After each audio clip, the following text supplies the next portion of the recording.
أخوان سباي عبد العزيز الأمزلي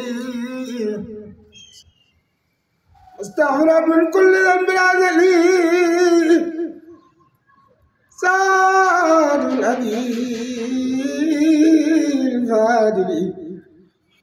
الخلق بي وعاو مقتديا باسم الإله العظيم حمدا لمن على الهدى داعني ثم إلى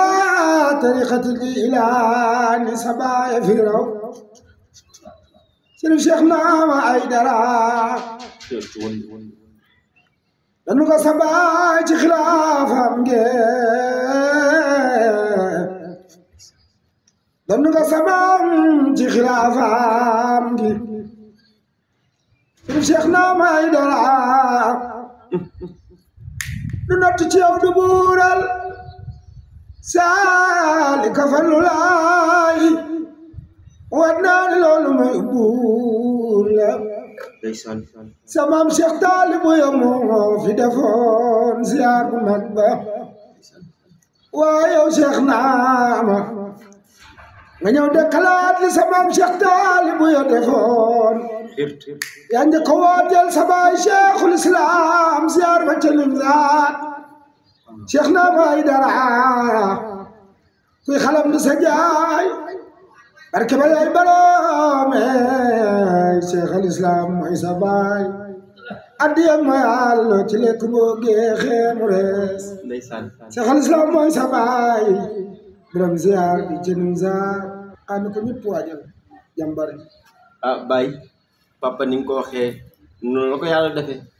addi yàgg ma yàlla loo ci lekk boo giixee mu rees sama may cheikh na cheikh Talib Bouya waaye sama may cheikh na cheikh Sadbu sama may cheikh na cheikh Mouhamed Fadel sama may Seydina Mouhamed sang nga ñaari yoon